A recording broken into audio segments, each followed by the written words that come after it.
What's up, everybody? It's me, Lisa, the Love Coach. This one's going to be a banger. It is all about, are you afraid of attracting a narcissist again?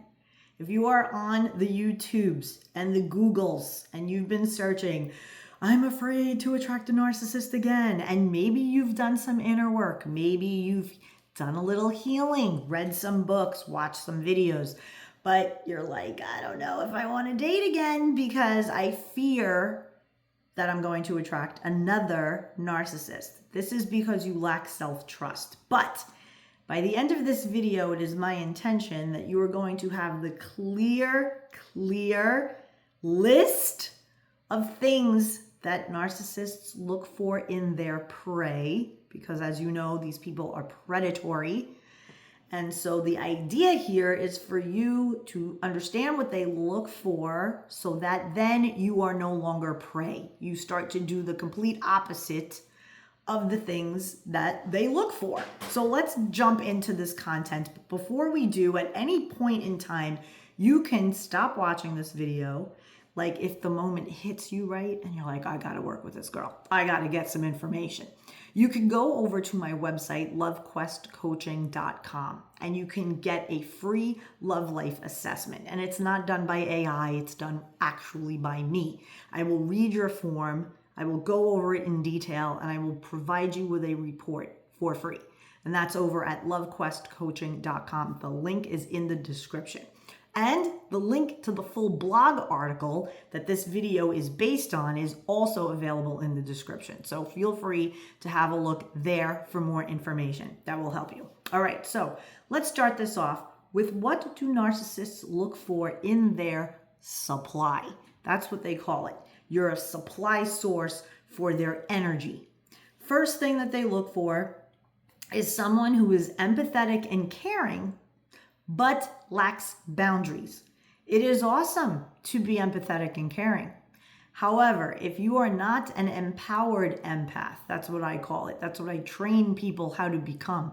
The empowered empath is someone who is empathetic, has compassion, incredibly caring, but with a zero tolerance for manipulation and bullshit.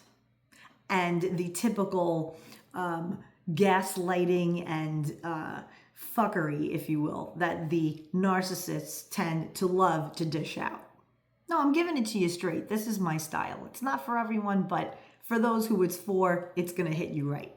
So the thing is here, when you become an empowered empath, it is a level of badass that no one can touch, because you are able to truly be authentic in your care and your compassion. You're not caring for someone because you hope that they like you or because you hope that they love you. You're caring and you're giving compassion to people because you can genuinely see where they're coming from, right? There is no an alternate agenda going on, right? And so for a lot of people who are highly empathic, and we're going to get into this more detailed as we progress through this list, they are often looking outside of themselves for validation. So once we learn how to handle that, which is what I teach through inner child reconnection and reparenting, which is an amazing modality to help anybody who's gone through narcissistic abuse and wants to break codependency, break generational trauma. This is the way to do it. All right, so the second thing that narcissists always zero in on their prey, right? Predatory narcissists in the bushes looking for prey. They're gonna look at people with very low self-esteem. So if you lack self-worth, you are an easy target for love bombing, right? If you develop self-worth and you know you are all that and a bag of chips, you are happy when people give you compliments and they're nice to you, but you don't need it. There's a big difference. People with low self-esteem, they need to be built up and filled up by others. People who have self-worth do not. They appreciate compliments, they appreciate the niceties, but they don't need it. They are not attached to the outcome of it. So when you are building your self-worth, and again, this is done most effectively through a modality that I teach, which is inner child reconnection and reparenting. So first you're going to reconnect with your inner child, then you're going to reparent them. It puts you in a power position of being your own best guide, being the person who is responsible truly and fully for that inner child. And therefore, the way you behave, the decisions that you make, who you choose to be around will change profoundly once you start doing this work. And when you start doing this work, narcissists, because they're predatory, they can sniff it out when somebody has high self-worth. When you have high self-worth, the narcissist will be like, that's not my person. They won't even mess with you. They won't even go near you. But low self-esteem, low self-worth, the narcissist is plenty happy to build you up only to cut you down. All right, number 3. This is a perfect segue into the next one because this is codependence. People who are codependent, typically their value is all tied up in how everyone else feels. And you actually derive peace and tranquility when you are tethered to another person, all up in how they feel, trying to make things right for them. You think that as codependent, you think that you're giving and giving and giving some more will somehow magically teach these people how to give to you. But instead, they just take, and then you build resentment because you're codependent. And instead of just leaving these people be, no, you have to make them be who you need them to be in order to feel peaceful. So you're on this constant teaching, fixing, giving loop. And narcissists take advantage of this because they know that the codependent will always have hope. The codependent will always hang on to the hope of maybe they can change. Maybe if I'm better to them, maybe if I teach them how to be, maybe if I show them that their childhood is what ruined it for them. Whatever their thing is, codependents love to get in the canoe and step into the shit pit with the person who's wounded. And as we all know, narcissists are incredibly wounded, but they know how to play people and manipulate people. So they love, actually, if you look at here is codependent, here is narcissist. They both hang out on the same stick, 2 opposite ends of the stick, but the same stick of toxic dysfunction. That's what this is. So if you want to break that pattern, don't delay. Get over to LoveQuestCoaching.com. Get your free assessment. I'm telling you, this thing is going to rock your world. Number 4, people who seek external validation. Narcissists are incredibly charismatic and they're very charming. And so when they put their focus and effort and attention only on you, they make you feel like you are on top of the world, that nothing else exists but you.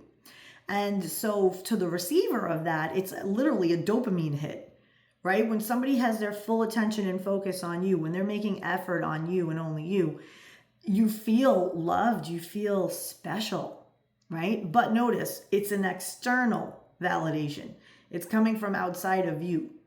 So you become addicted to that attention. You become addicted to their compliments, their affirmation, their praise, and what even seems to you like genuine love. It is not. It's a mask. It's fake love. It's fake love served up in a cocktail that's tasty to you, right? Because your nervous system is attuned to the narcissist and his charms and her charms, okay? And don't get me wrong.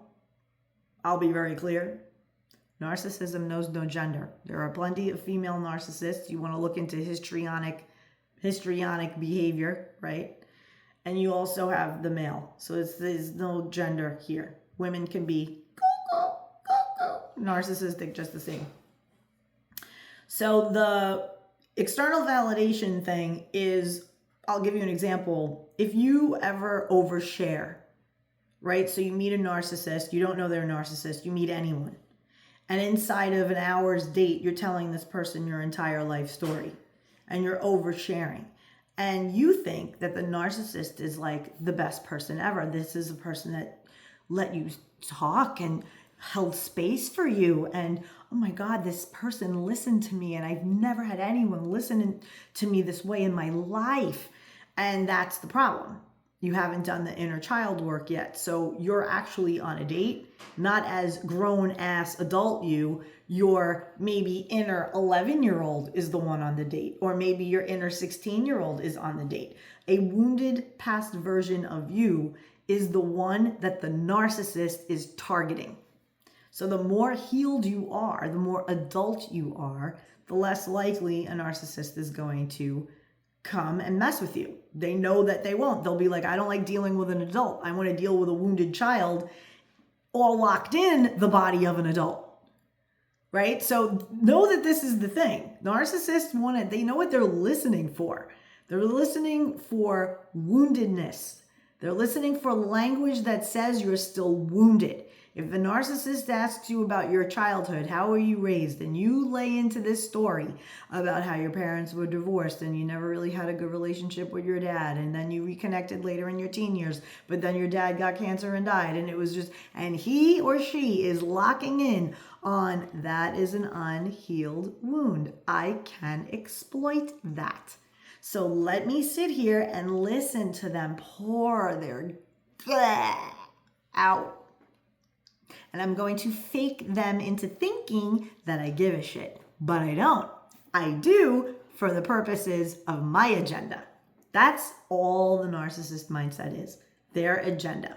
What can I do to get my supply? What do I have to listen for? And then check this out. The more you overshare, the more data you're giving the narcissist to use on you later. See? So that's why you have got to get the external validation thing in check. You don't want to be a predator dream, right? The dream is that little weak little bird. Tweet, tweet, my parents were abusive, tweet. And I'm 40 and I haven't gotten over it, tweet.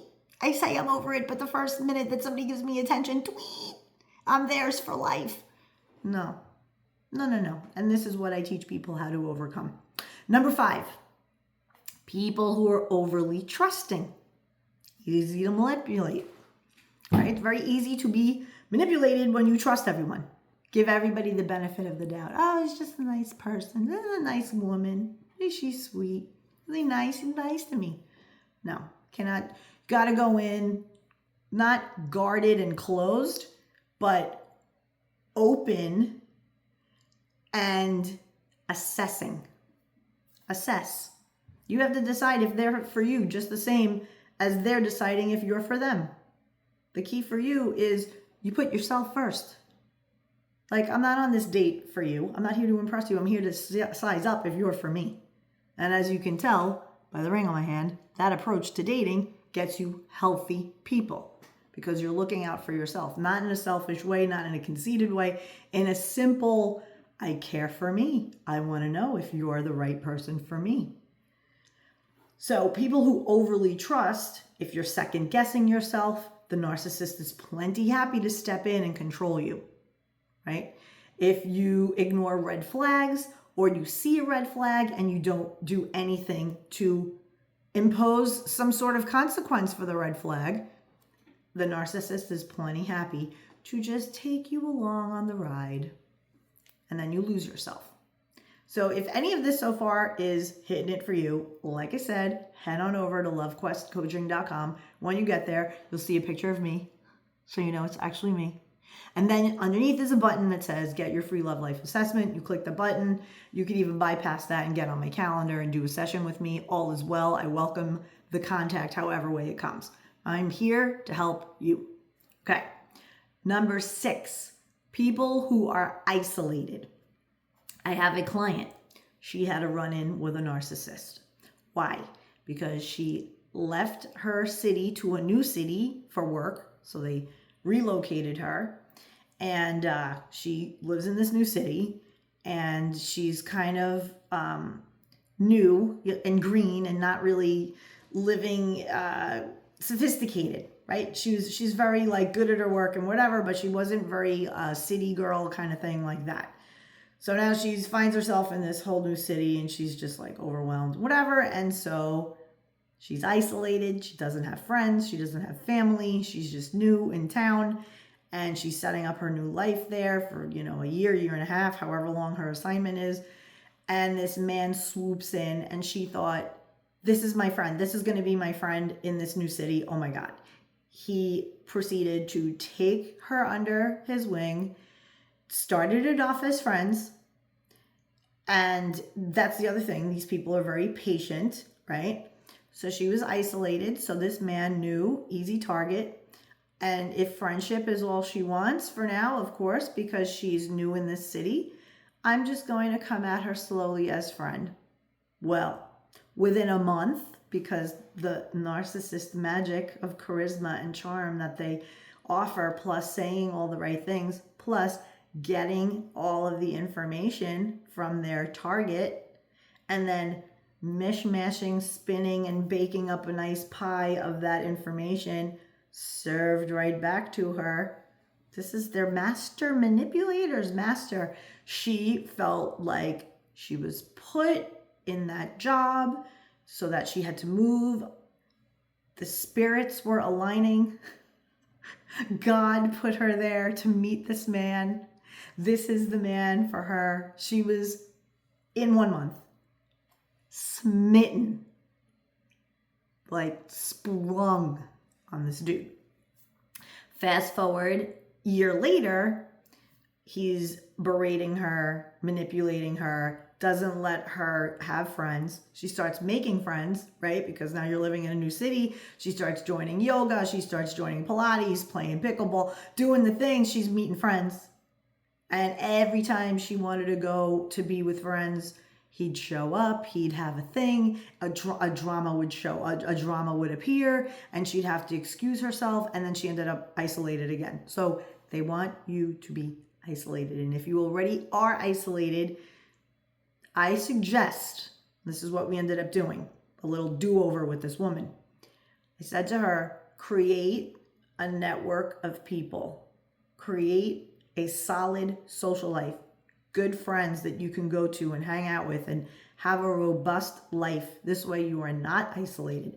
Always have that lifeline to family. Even if you have a cousin, someone who knows someone, find a tribe and love up on them hard, because when you meet people out there and they are predatory, they are going to latch onto you if you are isolated. Number 7, people in transition or crisis. So, for example, if you are going through a divorce, like you're separated, or like in the case of my client, she was moving from one city to the next and she was in transition. Another client of mine recently had lost her father, right, to cancer. And she was down in the dumps, feeling all awful. She was in that crisis of managing her family now that her father has passed. So she has her siblings, she was in a low place, right?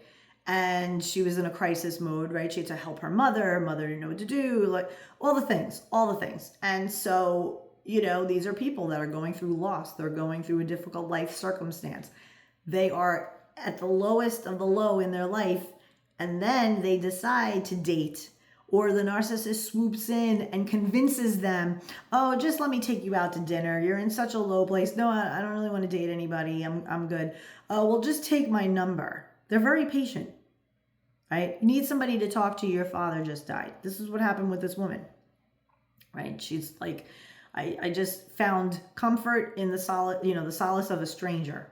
That's danger, right? Go to a coach, go to a grief counselor, go to online communities, find your support elsewhere. Don't shit where you eat. Don't make your support the same place where you're dating. And in fact, don't date from a low crisis energy. Get your shit handled. Feel at your best, and then go date. When you're feeling at your best and you're feeling at your most confident, narcissists are not going to mess with you anymore. So I'm telling you again, these are all the things that they look for. So if you have any of these things, consider connecting with me so that you can shift into the type of person that a narcissist will be like, yeah, no, not her. Yeah, no, not him.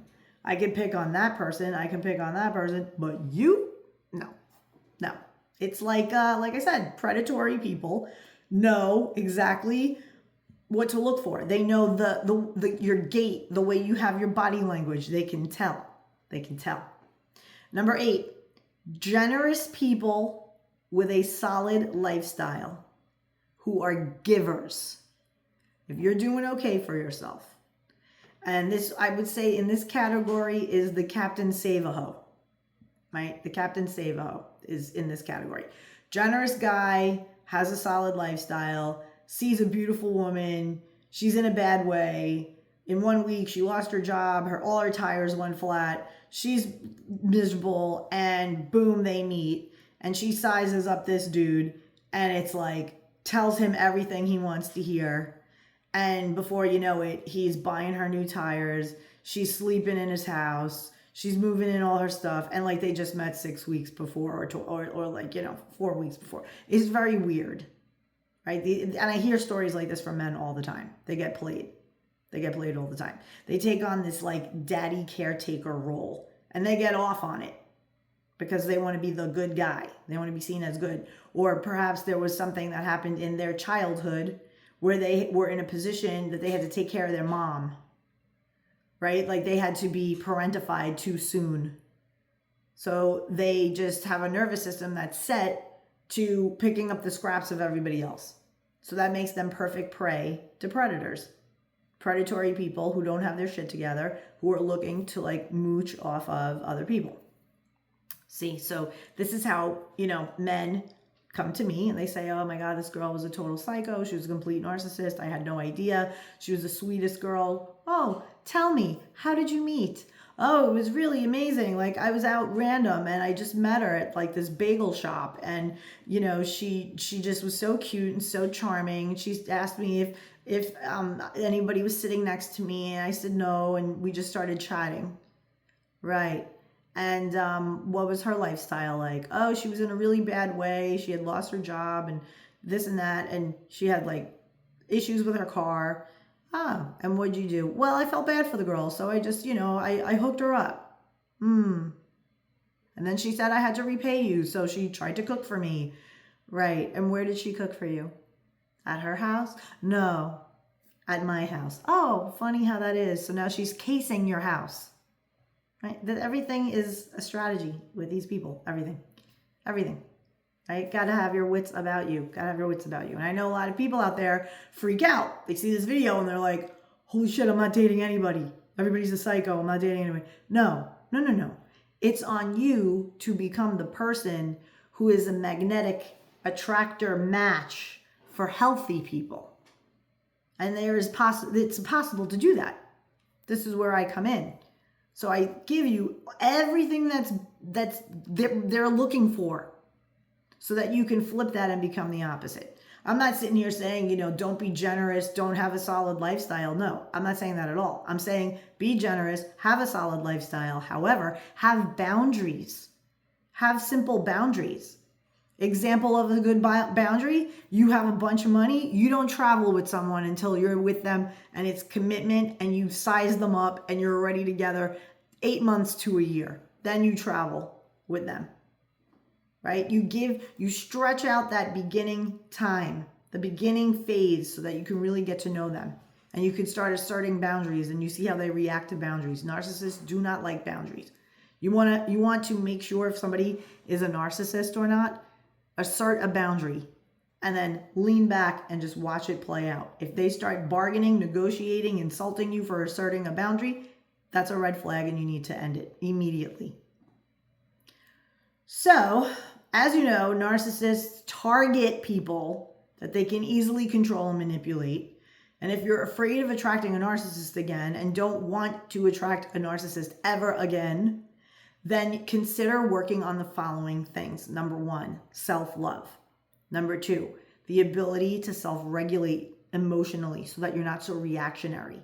Number 3, get your nervous system soothed, get it to a set point of neutrality, of ease, flow, calm, logic mixed with emotion. You're able to think and feel intuitively with what's going on. Develop healthy boundaries. Inner child reconnection and reparenting. Those are the key things that will help you to never attract one of these kookadook, psycho narcissists ever again. So to contact me directly, head on over to LoveQuestCoaching.com. You guys are awesome. I'm happy to help you. Appreciate you liking the channel, hitting the notification so when this party starts, you're invited. All right, until next time, thanks so much. Bye.